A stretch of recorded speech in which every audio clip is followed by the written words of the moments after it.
together. My name is Colin, and today we are reviewing the White House. Before we get too far into the review, though, I want to give a shout out to my US Presidency class. They gave this as a gift to me on the last day of the semester, and it was really cool. Somehow they figured out that we have this channel, and they went to the Lego store to get me a gift. They saw the White House, and they couldn't pass it up. So, huge thank you. It was a very touching moment from a fantastic class. And so I can't say enough positive things about them, not just because they got me the gift, of course, but because it was a great semester. So to start off this review, I want to go over a little bit of the design elements of the set. Why I want to do that is because Lego earlier released a White House a few years ago that did not incorporate the East and West wings. It just had the residence. And as an architecture set, one of the things I love about using microscale is that they can give you the full dimension of the building or the statue or whatever it might be. For instance, if you take a look at the Harry Potter castle, the massive Hogwarts that's microscale, you are able to get a huge part of the castle that you wouldn't be able to get if it was minifig scale. So one of the benefits of this set is by using the microscale, we actually have a reasonably sized set, 1,400 pieces and change, and we get the whole thing. So that's really, really cool. We'll start off by talking about the residence here in the middle. We've got a really nice detail of the front and the back. And at the front, we can see the entrance. We've got sidewalks. We've got the shrubs. And we've got the classic arch, rounded windows and doors there, which you may think is the West Wing in the Oval Office, but that is not it. We'll get to that in just a moment. On the back side, you've got the beautiful columns, the windows. They do a great job of using snot techniques to get all 6 levels of the White House represented, or close to all 6 levels represented. Off to this side, we've got the East Wing. This is used for the First Lady staff and some of those offices there. And we can see some sidewalks leading into it, some bushes and shrubbery here.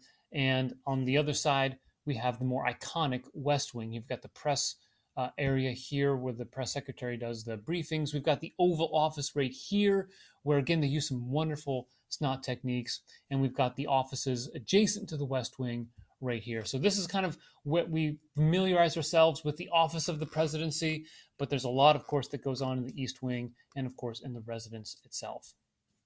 Another great technique that exists in this set is the way that they build the roofs.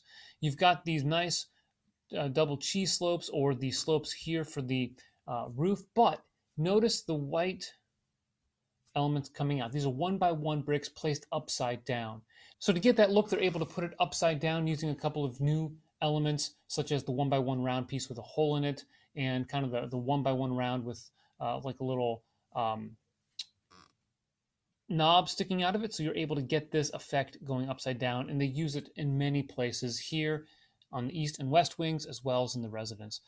Really effective technique.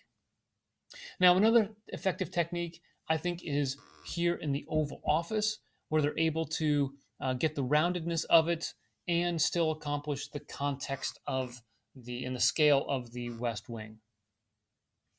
Another great element, if we look on the back, is the new arches that came out a few years ago when they redid the Harry Potter line. These come in white. There aren't a lot of them in the set, but I think they work really well. And it's a fantastic design element for micro scale sets. Another cool technique on this side over here is that you can see they've got fences that are used to create the columns. They do the same thing over here on the back side of the West Wing. They also have a nice lining on the roof here. If you take a look at it from the aerial perspective, with nice dark tan dark tan tiles bordered by these white tiles. Looks really nice. And of course, at the very top, you've got the American flag. Now, one of the really nice things about this set that I think, for those of you that have been to Washington, D.C. or live in the D.C. area, is that they have the cherry blossoms in March, late March. DC is known for the cherry blossoms, and they've got some of those right here with these nice 6-piece flower stems and the pink flowers. I think that looks really, really nice. And I'm glad that they did that because it's one of the more, I mean, DC is an iconic city, plenty of memorials, museums, and all that stuff, but the cherry blossoms are one of the high points of the spring for Washington, D.C. Another nice part of the set really is the footprint. You've got the dark green base plates to represent the grass, but it's outlined in these black tiles. I think it looks really good. A lot of architecture sets do that, and I'm very appreciative of that as I've gotten a few more architecture sets over the last couple of years.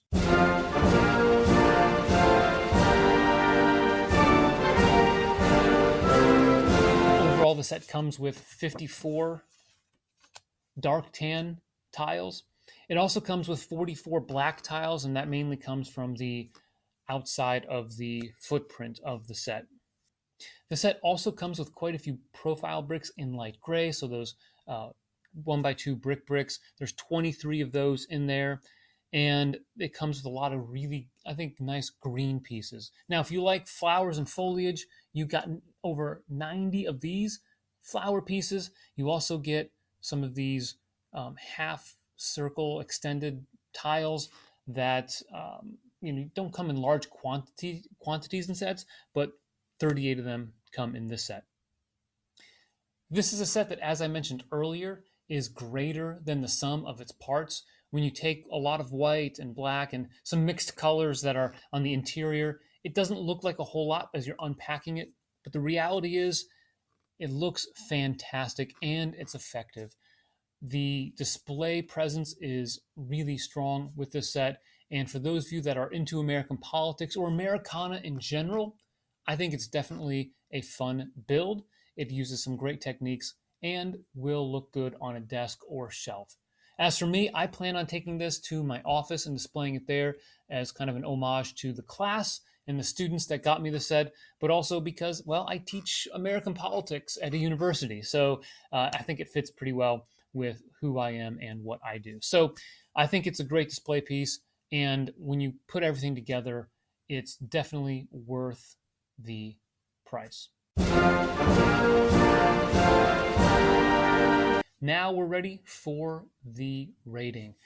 And I am going to give this a solid 8 out of 10. I think, as I said before, it looks great. It displays really well. There are a couple of deficiencies.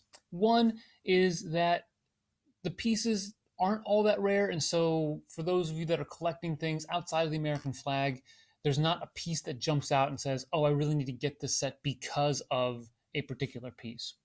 Another drawback is the strength. When you take a look at the connection of the east and west wings, there are really only 2 studs, and they do come apart rather easily. So you have to be careful when you pick it up and how you carry it. Other than those drawbacks, though, again, it's a great set. I think it's worth it. I think 8 out of 10 is a pretty good rating for a Lego set, and so I'm going with that. If, though, you think I've underrated the set, definitely comment down below. I think it's worth it, but it's not quite as high as some of the other sets that we've gotten over the past year.